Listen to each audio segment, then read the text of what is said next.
신앙생활은 한마디로 말하면 전투입니다. 전투. 영적인 전투.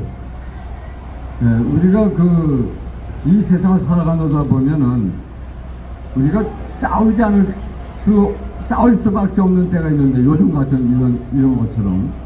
그리고 모든 싸움의 대상에는 물론 사람이 우선 사람을 상대로 해서 싸우고, 어떤 단체나 조직, 이런 세력들을 상대로 싸우지만, 그러나 우리 기독교인들은 그 나쁜 세력들을 뒤에서 조종하고 있는 악한 영, 마귀의 세력과 싸워야 된다는 거죠. 그러니까 우리가 애국운동을 할 때도 우리가 기도 없이 애국운동하면 실패할 수밖에 없어요. 이건 개인적인 생활도 마찬가지고, 개인적인 사업도 마찬가지고, 교회 생활도 마찬가지고, 애국운동도 마찬가지예요. 먼저 우리의 앞길을 가로막는 그 사람들을 조종하고 있는 악한 세력과 싸워야 돼요. 싸워서 무너뜨려야 우리가 이 세상에 있는 사람들과의 싸움에서도 승리할 수가 있게 되는 거죠. 오늘 본문에는 이삭이라고 하는 사람이 등장하는데, 이삭은 믿음의 조상이라고 하는 아브라함의 아들입니다.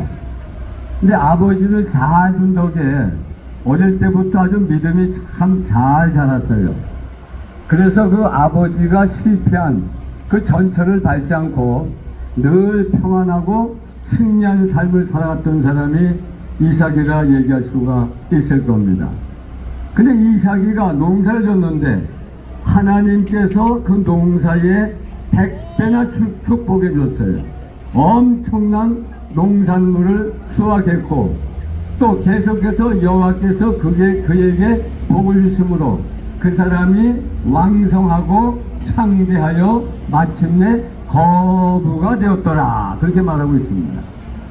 여러분, 이 이삭이라는 사람은 지금으로 말하면 재벌이 된 사람이에요. 재벌. 농사하면 농사가 잘 되고, 목축을 하면 목축이 잘 돼요. 양과 소, 염소가 떼를 이루고 엄청난 그런 목축대가 있었을 뿐만 아니라 많은 양떼를 돌보는 목자들도 많았던 겁니다. 그래서 여호와께서 그에게 복을 주심으로 그 사람이 왕성하고 창대하여 마침내 거부가 되었더라, 그렇게 말하고 있는 것입니다. 자, 그러니 이 이삭이가 우물을 봤는데, 그 우물을 그 지역에 있는 사람들이 쫓아와서 이 우물은 내 우물이다 하면서 이삭을 내어 쫓았습니다. 그래서 그랄이라는 곳에 가서 또 우물을 봤는데, 그 우물을 봤는데 또 샘물이 터져 나오는 거예요. 그런데 이번엔 또 그 지역에 있는 사람들이 와가지고 이 우물은 우리 거다 하면서 다투는 바람에 이삭이는 또 다른 곳에 옮겨갑니다. 또 다른 곳에 옮겨가서 우물을 봤는데 거기서는 다툼이 없었습니다. 그래서 오늘 본문에 보니까 이삭이 거기서 옮겨 다른 우물을 팠더니 그들이 다투지 아니하였으므로 그 이름을 르호봇이라 하여 이르되, 여호와께서 우리를 위하여 넓게 하셨으니 여기서 번성하리로다, 그렇게 고백을 합니다. 저는 앞으로 살아가는 여러분들이 하나님의 복을 주셔서 여러분의 지경을 넓게 하시고 번성케 하시기를 주의 이름으로 축원합니다. 우리 인생의 길이 넓어지고 우리가 하늘이 번성해야 살맛이 나고 희망도 생기는 것 아니겠습니까? 자, 이렇게 이 이삭은 계속해서 도전해오는 그 지역 사람들과 늘 싸웠어요. 싸우지 않을 수가 없었던 겁니다. 그렇다고 해서 사람을 죽이거나 사람에게 상해를 입히거나 그렇게 하지 않고 끝까지 자기가 가야 할 길을 달려갔다는 겁니다. 누가 와서 자기가 판 우물을 떼시면은 양보하고, 그리고 다른 곳에 가서 또 땅을 파요. 그러면 또 우물이 생기는 거예요. 이삭이가 살고 있는 이 가나안 땅은요, 우리나라와는 아주 다릅니다. 우리나라는 어디를 파도 물이 솟아올라요. 어느 땅을 파도 물이 솟아오른단 말이에요. 그 가나안 땅은 물이 나오는 지역이 흔치 않아요. 그래서 재수가 좋아야, 운이 좋아야, 그래서 우물물이 터져나오는 겁니다. 그런데 이삭은 파는 쪽쪽 우물물이 터져나왔다는 겁니다. 물론 그 지역의 사람들이 와가지고 방해를 놓고 때로는 이삭이가 판 우물에 흙과 돌을 집어넣어가지고 물을 마시지 못하게 방해를 했습니다. 그러면 또 다른 곳에 가서 우물을 파가지고 물을 얻곤 했습니다. 여러분, 이 종북 규사파 세력들, 이 악한 세력들은요, 이 이명박 대통령 때부터 엄청난 방해 공작을 해오지 않았습니까? 이 종북 규사파 세력들은요, 대한민국이 잘 되는 꼴을 못 봅니다. 꼴을 못 봐요. 그래서 대통령이 돼가지고 뭘 좀 하겠다 그러면 늘 방해를 했습니다. 여러분, 이명박 대통령 초기에 미국에서 그 소를 수입하려고 하지 않았습니까? 그럴 때 일어난 파동이 뭡니까? 바로 광우병 파동 아닙니까? 이 미국산 수입산 소고기를 먹으면은 이 미친 소처럼 결국 죽게 된다. 그래가지고 엄청나게 이 시청 앞 광장에서 얼마나 많은 그런 시위와 집회를 하면서 이 이명박 대통령이 이 대통령에 대해서 얼마나 많은 반대를 했습니까? 수입산 쇠고기를 수입하지 말아라 하면서 반대를 했습니다. 그런데 그 미국산 소고기를 먹고 죽은 사람이 있나요? 한 사람도 없었어요.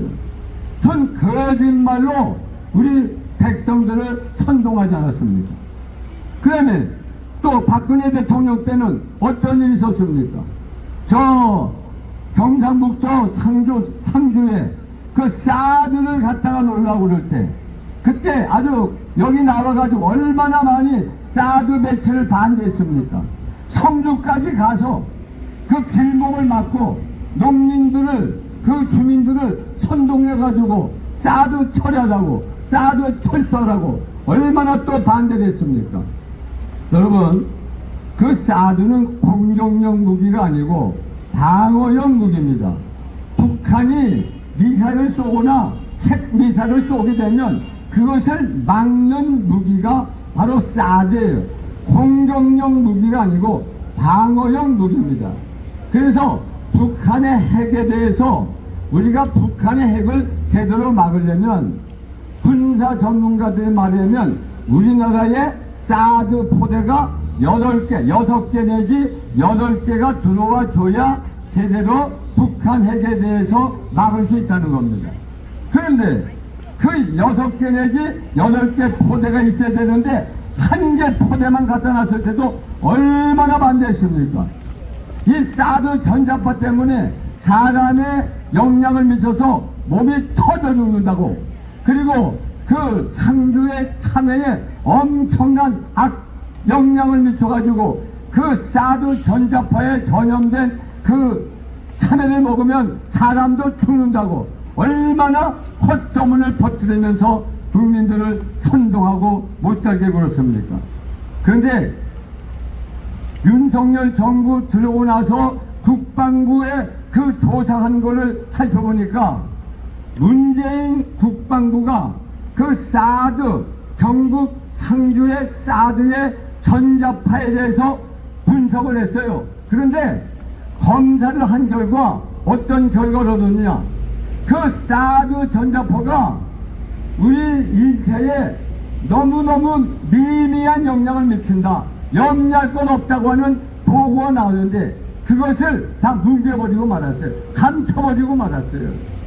이렇게 거짓말로 선동한 것이 종북 규사파 세력인 것입니다.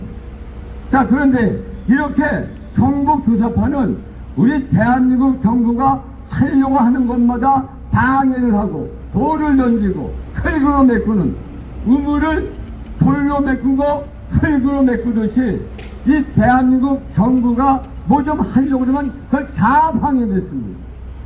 광우병 파동이 그것이고 사드 반대가 그것이고, 그리고 이제 지금은 뭘 하고 있습니까? 저 후쿠시마 오염수 문제, 그리고 서울 양평간 고속도로 문제 모두 다 반대입니다. 반대. 자, 그런데 오늘 본문에 보면 이 이삭은 그 원주민들이 와가지고 돌을 묻고 흙을 묻으면서 그 우물물을 방해했을 때 또 다른 곳에 가서 우물을 팝니다. 파면은 팔 때마다 물이 철철철철철철 흘러넘치는 거예요. 하나님의 복받은 사람이 뭘 하면 그 일이 잘 되게 되어 있습니다. 여러분, 저희들이 2016년 가을부터 지금까지 7년 동안 이 길거리에서 우리가 울부짖고 울분을 토하고 지도하고 절규하고 몸부림치면서 고생을 했는데 다 뭐 때문입니까? 대한민국을 회복하기 위해서, 대한민국을 살리기 위해서, 그런 대한민국을 사랑하는 마음으로 우국 충정의 마음을 가지고 여기서 우리가 눈물 흘리고 땀 흘리고 고생하지 않았습니까? 그런데 이 하늘의 하나님께서 우리의 기도를 들어주고 계시는 거예요. 2021년 서울과 부산의 그 시장 보궐선거, 그 보궐선거에서 우리가 승리하지 않았습니까? 작년 3구 대선에서 우리가 또 승리하지 않았습니까? 그리고 6월달에 지방선거에서 우리가 압승하지 않았습니까? 이제 내년도 4월 10일 총선이 남았습니다. 이 총선이라고 하는 의무를 잘 파야, 여기서 우리가 승리의 의무를 파내야 대한민국이 온전히 설 수가 있는데, 동의하시면 아멘 하시기 바랍니다. 여러분, 이삭은 땅을 팔 때마다 우물물이 철철철철철철 흘러넘쳤어요. 그래서 그와 같은 능력으로 저와 여러분이, 우리 국민들이 내년 4월 10일 총선이라고 하는 우물을 잘 파면 이 4월 10일 이 총선의 우물에서도 우리가 원하는 승리의 우물물이 철철철철 흘러넘칠로 믿습니다. 그러니까 우리가 열심히 해야 돼요. 내년 총선에서 우리 보수 우파가 170석 이상, 200석 이상을 우리가 획득할 수 있도록, 그래야 대한민국이 회복이 되고 대한민국이 정상화되고 자유민주주의 체제를 갖춰나갈 수가 있는 것입니다. 그렇게 돼야 박근혜 대통령도 다시 살려낼 수가 있는 것입니다, 여러분.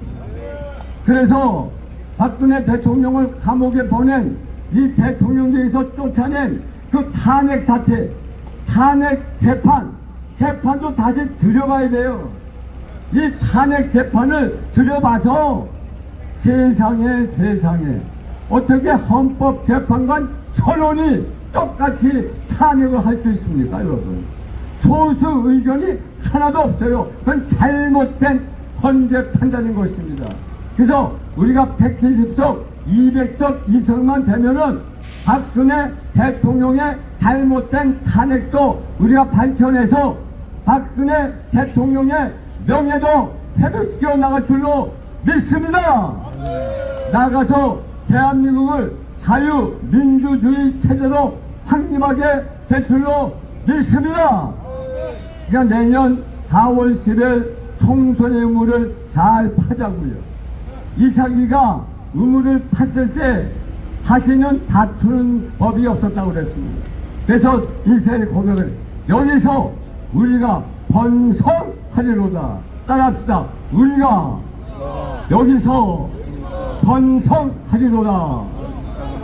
우리가 내년 4월 10일 총선에서 승리하면요, 그때부터 대한민국은요 보석버스 타고 나가는 거예요. 보석열차 타고 나가는 거예요. 대한민국이 승리하는 날, 내년 4월 10일 총선이 되도록 열심히 총선의 의무를 파서 승리하게 되기를, 그래서 대한민국을 세계 1등 국가로 만들어가게 되기를 주 이름으로 축원합니다. 축원합니다. 자, 이제 주신 말씀 생각하면서